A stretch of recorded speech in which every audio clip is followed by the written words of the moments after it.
출애굽기 30장. 너는 아카시아 나무로 분향할 제단을 만들어라.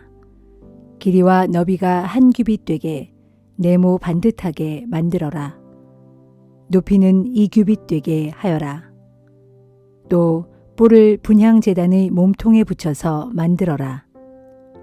분향 제단의 윗면과 사방 옆면과 뿔들을 모두 순금으로 입히고 제단 주위에는 금테를 둘러라. 금테 및 양쪽 옆면에는 금고리 2개를 만들어 붙여 운반할 때 사용하는 채를 거기에 끼울 수 있게 하여라. 분향제단을 운반할 때 쓸 채는 아카시아 나무로 만들고 거기에 금을 입혀라.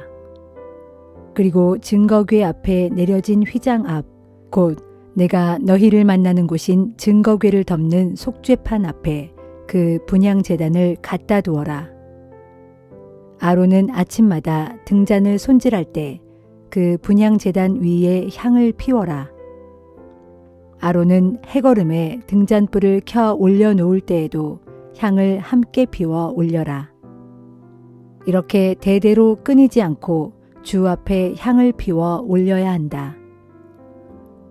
분향제단 위에 다른 향을 피워서는 안 된다. 번제물이나 소제물도 그 위에 올려놓아서는 안 된다. 또 부어드리는 제물인 전제물도 그 위에 부어서는 안 된다. 아론은 해마다 한 차례씩 희생제물의 피를 분향제단의 뿔에 발라 분향제단을 깨끗하게 하는 속죄의식을 거행하되 대대로 끊이지 않게 이 속죄의식을 거행해야 한다. 이 분향제단은 주께 바치는 지극히 거룩한 것이다. 주께서 모세에게 말씀하셨다. 너는 이스라엘 백성들의 수를 세어 인구조사를 하여라. 그때 각자 자기 목숨값으로 속전을 나 주에게 바치게 하여라. 그래야 인구조사를 할 때 전염병이 돌지 않게 된다. 인구조사를 받은 사람은 누구나 성소에서 쓰는 세겔로 반세겔을 내야 한다. 한 세겔은 20게라이다. 이 반세겔이 주께 바치는 예물이다. 인구조사를 받은 사람 가운데 20살 이상 되는 자들은 누구나 주께 이 예물을 바쳐야 한다. 너희의 목숨값으로 반세겔을 주 앞에 바칠 때는 부자라고 해서 더 바칠 필요도 없고 가난한 사람이라고 덜 바쳐서도 안 된다. 이스라엘 백성들에게서 이렇게 속전을 받아서 그것으로 만남의 장막에서 의식을 행하는 데 필요한 비용으로 쓰도록 하여라. 나 주는 그것을 너희의 목숨값으로 여기고 이스라엘 사람들을 기억하여 내내 지켜줄 것이다. 주께서 모세에게 또 말씀하셨다. 너는 놋쇠로 몸을 씻을 물두멍을 만들어라. 물두멍의 받침도 놋쇠로 만들어라. 그 물두멍을 만남의 장막과 제단 사이에 두고 물두멍 속에는 물을 담아두어라. 아론과 아론의 아들들에게 그 물로 손과 발을 씻으라고 일러라. 그들이 만남의 장막으로 들어갈 때 그 물로 손과 발을 씻어야 죽지 않을 것이다. 주께 제물을 불로 태워 바치기 전에도 손과 발을 그 물로 씻어야 한다. 이렇게 물두멍의 물로 손과 발을 씻고 들어가야 죽지 않는다. 이는 아론과 그의 후손들이 대대로 지켜야 할 규정이다. 주께서 모세에게 또 말씀하셨다. 너는 가장 좋은 향료를 장만하여라. 곧 모략 500세겔, 향기로운 육개향 250세겔, 향기로운 창포 250세겔, 계피 500세겔, 올리브 기름 한 흰을 마련하여라. 향 제조공이 향을 만들듯이 이 향료들을 잘 섞어서 성별하는 데 쓰는 거룩한 기름을 만들어라. 이렇게 만든 기름을 만남의 장막과 언약궤에 발라 그것들을 거룩하게 구별하여라. 또 상과 그것에 딸린 모든 기구들, 등잔대와 그것에 딸린 모든 기구들, 분향제단, 번제단과 그것에 딸린 모든 기구들, 물두멍과 그 받침대에 이 성별하는 기름을 발라라. 이렇게 기름을 발라 그 모든 것들을 거룩하게 구별하여라. 그러면 그 모든 것들이 지극히 거룩한 물건이 되어 거기에 닿는 것들은 무엇이든 거룩하게 될 것이다. 아론과 아론의 아들들에게도 이 기름을 발라 그들을 성별하여 나를 섬기는 제사장으로 세워라. 이스라엘 백성들에게는 이렇게 말하여라. 이르기를 이 기름은 너희가 대대로 성별하는 데에 사용해야 하는 거룩한 기름이다. 이 기름을 다른 사람들의 몸에 발라서는 안 된다. 또 이 기름을 만드는 방식대로 다른 기름을 만들어서는 안 된다. 이 기름은 거룩한 기름이니 너희는 이 기름을 거룩하게 여겨야 한다. 만일 다른 용도로 쓰기 위해 이런 식으로 기름을 만드는 사람이나 또는 이 기름을 제사장이 아닌 다른 사람의 몸에 바르는 사람은 누구든지 이스라엘 백성 중에서 제거당할 것이다 하여라. 주께서 모세에게 말씀하셨다. 너는 향료를 마련하라. 곧 소합향, 나감향, 풍자향, 그리고 순수한 유향을 똑같은 양으로 장만하여라. 향 제조공이 향을 만드는 방식대로 이 재료들에 소금을 넣고 잘 섞어 깨끗하고 거룩한 향을 만들어라. 이렇게 만든 향을 곱게 갈아서 내가 너희와 만날 만남의 장막한 증거궤 앞에 놓아두어라. 너희는 이 향을 지극히 거룩한 것으로 여겨야 한다. 이 향은 나 주를 섬기는 데 쓰이는 거룩한 것이니 사사로이 사용하려고 똑같은 방식대로 향을 만들어서는 안 된다. 누구든지 그 향기를 사사로이 즐기려고 이 방식대로 향을 만드는 사람은 이스라엘 백성 중에서 제거당할 것이다.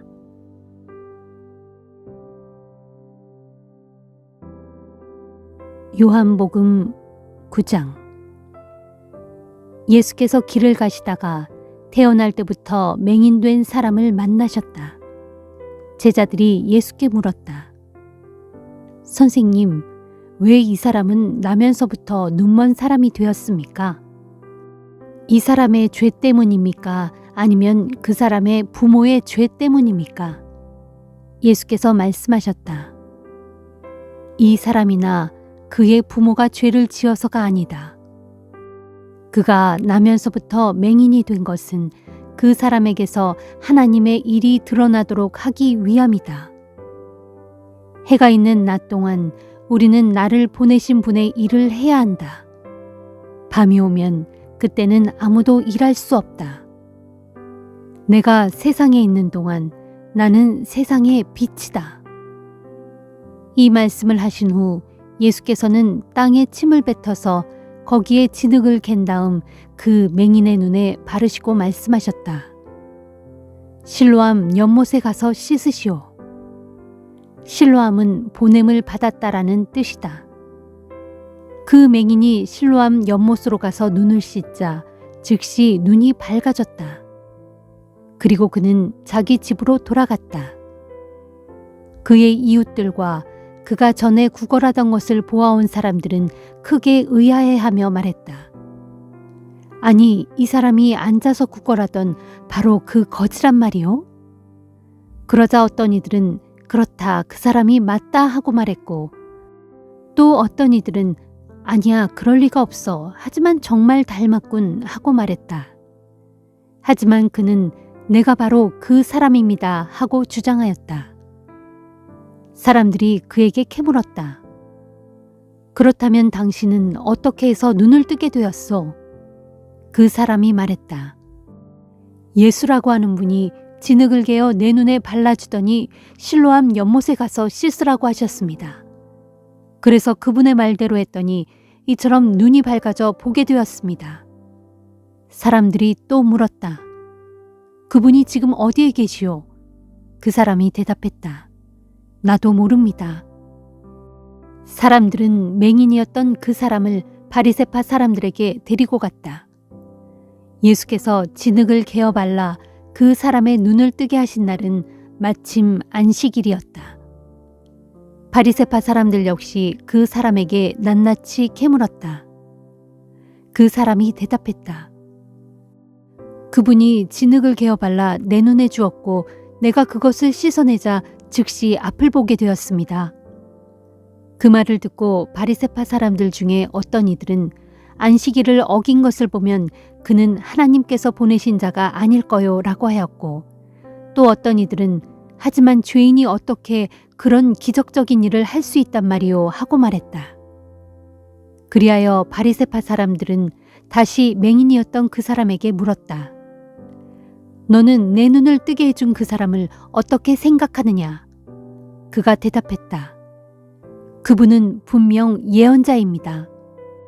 유대인들은 그가 태어날 때부터 맹인이었다는 사실이 못내 미심쩍어 그의 부모를 불러와서 물었다. 이 사람이 당신네 아들이요? 그가 태어나면서부터 앞을 보지 못했던 것이 진짜 맞소? 그런데 어떻게 해서 그가 보게 된 거요? 그의 부모가 대답했다. 이 아이는 우리 아들이 분명합니다. 또 그 아이는 정말로 태어날 때부터 맹인이었습니다. 하지만 그 아이가 어떻게 보게 되었는지, 누가 그 아이의 눈을 뜨게 해주었는지는 모릅니다. 나이가 들 만큼 들었으니 그 아이에게 직접 물어보십시오. 그의 부모가 이렇게 말한 것은 유대인들이 두려웠기 때문이었다. 앞서 유대인들은 예수를 그리스도라고 하는 사람은 누구를 막론하고 회당에서 쫓아내겠다고 사람들에게 공표했기 때문이었다. 그래서 그의 부모는 나이가 들 만큼 들었으니 그 아이에게 직접 물어보시오 하고 말한 것이다. 바리새파 사람들은 다시 맹인이었던 사람을 불러와서 으름장을 놓았다. 너는 영광을 하나님께 돌려라. 우리가 알기로 그자가 죄인이다. 그가 대답했다. 그분이 죄인인지 아닌지 저는 모릅니다. 다만 제가 아는 것이라고는 날 때부터 앞을 못 보았던 제가 이제는 보게 되었다는 사실뿐입니다. 그들이 다시 물었다. 그자가 내게 무엇을 해주었다는 것이냐? 그자가 어떻게 내 눈을 뜨게 하였느냐? 그 사람이 소리 지르며 말했다. 나는 이미 말했습니다. 내가 당신들에게 말할 때는 듣지 않다가 왜 다시 그분에 대해 묻는 것입니까?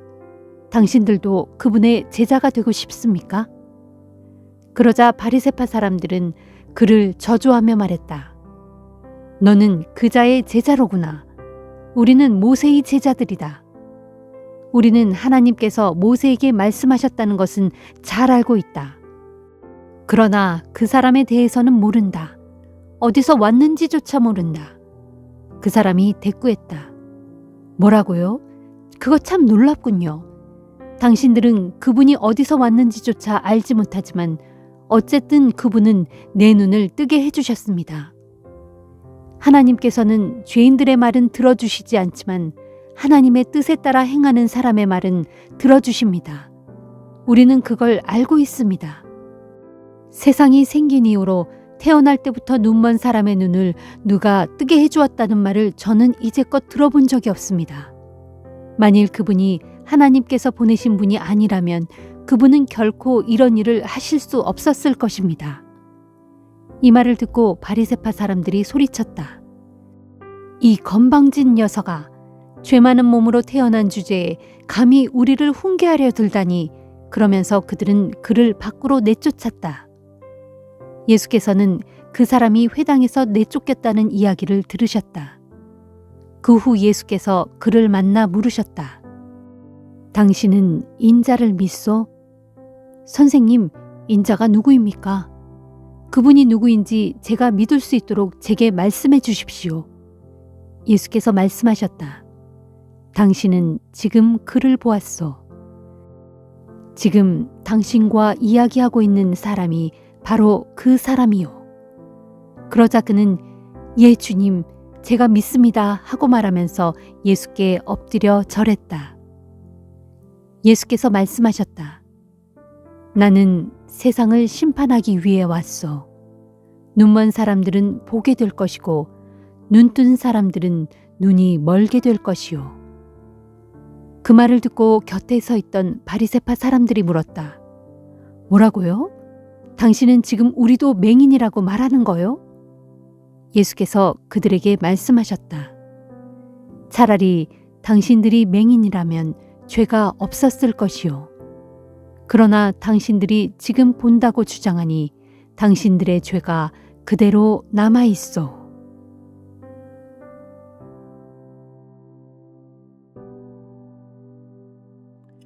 잠언 6장.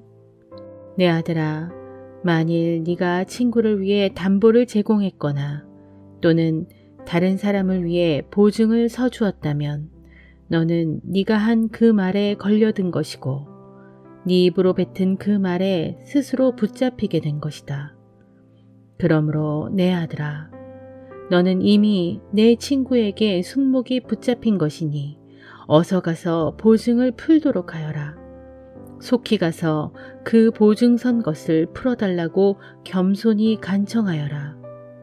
이런 상황에서 잠잘 생각일랑은 하지도 말아라.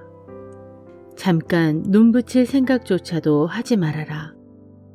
노루가 사냥꾼의 눈을 피해 잽싸게 내달리듯이 새가 사냥꾼의 덫에서 날쌔게 빠져나가듯이 너도 어서 보증의 올무에서 벗어나서 너 자신을 구하도록 하여라. 게으른 자들아, 개미를 보고 배워라. 개미에게로 가서 그것들이 어떻게 살아가는지 잘 살펴보고 지혜를 얻도록 하여라. 개미에게는 우두머리도 없고 지도자도 없고 감독관도 없지만 여름 내내 땀 흘리며 먹을 양식을 장만하고 추수 때에도 먹을거리를 모아들인다. 게으른 자들아, 너는 어느 때까지 빈둥빈둥 놀고 그렇게 누워서 뒹굴려느냐? 언제 잠에서 깨어 일어나려느냐? 조금만 더 자야지. 조금만 더 눈을 붙여야지.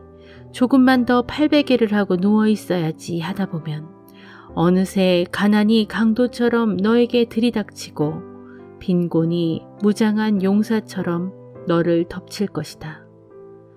불량한 자들과 악한 자들은 거짓말을 입에 담고 다니고 눈짓으로 발짓으로 또는 손짓으로 서로 신호를 하면서 항상 못된 일을 꾸민다. 그들은 그 비뚤어진 마음으로 항상 악한 일을 꾀하며 하는 일마다 싸움만 부추긴다. 그러므로 그들은 갑작스러운 재앙을 만나게 될 것이고 결국 순식간에 파멸을 당하여 영영 회복되지 못할 것이다. 주께서 미워하시는 것, 곧 주께서 싫어하시는 것이 67가지 있다.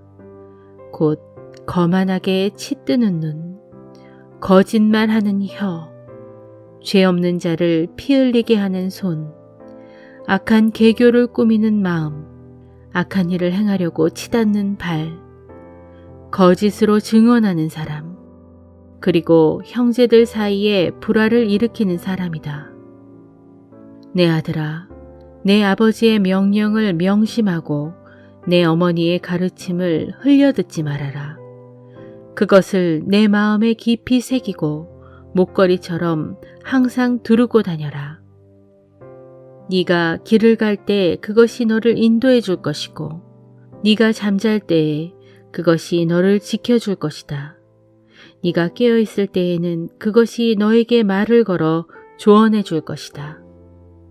참으로 그 명령은 등불이요 그 가르침은 빛이며 그 훈계의 꾸지람은 생명의 길이니 그것이 너를 악한 여자에게서 지켜줄 것이고 그것이 음란한 여인의 호리는 달콤한 말에서 너를 보호해 줄 것이다. 그 여자가 아무리 아름답다 해도 그 여자가 눈웃음치며 너를 유혹한다 해도 내 마음이 거기에 넘어가서는 안 된다. 무릇 몸 파는 여자를 가까이 하다가는 모든 재산을 탕진하고 너에게 빵 한 덩이만 달랑 남게 될 것이고 음란한 여자를 가까이 하면 결국 너의 소중한 목숨까지 빼앗기게 될 것이다. 활활 타오르는 불덩이를 가슴에 안으면 옷이 어찌 타지 않을 수 있겠느냐. 달아오른 뜨거운 숯불 위를 걸으면 어찌 발을 대지 않을 수 있겠느냐. 남의 아내와 간통하는 사람이 바로 그런 꼴을 당한다. 남의 아내를 범하고서도 어찌 벌을 받지 않을 수 있겠느냐. 도둑이 다만 허기진 배를 채우려고 먹을 것을 도둑질했다면 사람들은 그 도둑을 동정하여 멸시하지는 않을 것이다. 그럴지라도 만일 훔치다가 붙잡히면 그 도둑은 훔친 것의 7배를 갚아야 한다. 그러다 보면 자기 집의 모든 재산을 다 내놓아야 할지도 모른다. 그러나 남의 아내와 간통하는 자는 분별력이 없는 어리석은 사람이니 그것은 자기 영혼을 망치는 멸망의 길이기 때문이다. 그는 매를 맞고 수치를 당할 것이니 그런 수치는 두고두고 씻을 수 없을 것이다.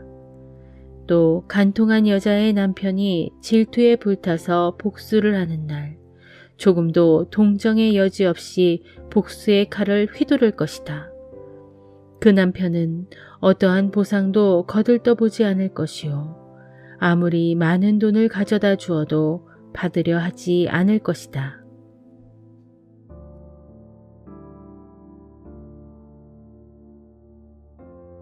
갈라디아서 5장. 그리스도께서 우리를 해방시켜 이제 자유의 몸이 되게 하셨습니다. 그러니 굳게 서서 다시는 종의 멍에를 짊어지지 마십시오. 내 말을 명심하십시오. 나 바울이 여러분에게 말합니다. 만일 여러분이 스스로 할례를 받는다면 그리스도는 여러분에게 아무런 소용이 없습니다. 내가 할례를 받는 모든 사람에게 다시 한번 분명히 말합니다. 누구든지 할례를 받는 사람은 모든 율법을 지켜야 할 의무를 짊어지게 됩니다. 할례를 받음으로써 율법으로 의롭게 되고자 애쓰는 사람은 그리스도에게서 끊어지고 은혜에서 한참 멀어진 것입니다. 그러나 우리는 성령을 통해 오직 믿음으로 의롭다 인정받을 간절한 소망을 간직한 채 살아가고 있습니다. 그리스도 예수 안에서는 할례를 받든 혹은 받지 않았든 아무런 문제가 되지 않습니다. 중요한 것은 사랑으로 역사하는 믿음뿐입니다. 여러분은 지금까지 잘 달려왔습니다. 그런데 누가 끼어들어서 여러분으로 하여금 진리를 따르지 못하도록 하는 것입니까? 그처럼 꿰는 자는 여러분을 부르신 분에게서 나온 자가 아님이 분명합니다. 적은 누룩이 밀가루 반죽 전체를 부풀게 합니다. 나는 여러분이 다른 생각을 품지 않으리라는 것을 주 안에서 확신합니다. 그러나 누구든지 여러분을 꿰어 혼란에 빠뜨리는 사람은 심판을 받을 것입니다. 형제들이여, 만일 내가 할례를 받아야만 구원받을 수 있다고 전하고 다닌다면 왜 내가 박해를 받겠습니까? 만일 그렇다면 십자가 복음이 갖고 있는 거리낌은 없어졌을 것입니다. 할례를 주장하면서 여러분을 선동하여 혼란에 빠뜨리는 사람들은 차라리 할례의 대상인 자기들의 그 물건을 잘라버리는 것이 낫겠습니다. 나의 형제들이여, 하나님께서는 여러분을 부르셔서 여러분에게 자유를 주셨습니다. 이처럼 여러분은 이미 자유를 누리고 있는 자들입니다.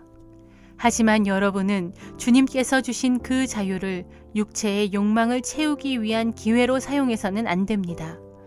오직 서로 사랑하면서 서로를 섬기는 일에 사용하십시오. 사실 우리에게 주어진 모든 율법은 내 이웃을 내 몸과 같이 사랑하라 하신 그 한마디의 말씀으로 다 요약될 수 있습니다. 그러나 만일 여러분이 서로 헐뜯고 싸운다면 피차 멸망하고 말 것이니 부디 그렇게 되지 않도록 삼가 조심하십시오. 그러므로 내가 또 여러분에게 말합니다. 오직 성령의 인도에 따라 살아가십시오. 그러면 죄 많은 육체의 욕망을 만족시키려고 애쓰지 않게 될 것입니다. 죄 많은 육체의 욕망은 성령을 거스르고 반대로 성령이 원하시는 것은 육체를 거스릅니다. 육체와 성령, 이 둘은 서로 갈등하고 충돌하기 때문에 여러분이 원하는 바를 할 수 없게 합니다. 그러나 만일 여러분이 성령의 인도에 따른다면 여러분은 더 이상 율법에 얽매일 필요가 없습니다. 죄 많은 육체의 행실은 명백히 드러나게 마련입니다. 곧 음행과 더러움과 방탕과 우상 숭배와 마술과 원수를 맺는 것과 다툼과 시기와 분노와 분쟁과 분열과 분파와 질투와 술주정과 흥청대며 먹고 마시는 방종, 그리고 그와 같은 것들입니다. 내가 전에도 경고했지만 이번에도 또다시 여러분에게 경고합니다. 누구든지 이런 육체의 행실을 일삼는 사람은 하나님의 나라를 물려받지 못할 것입니다.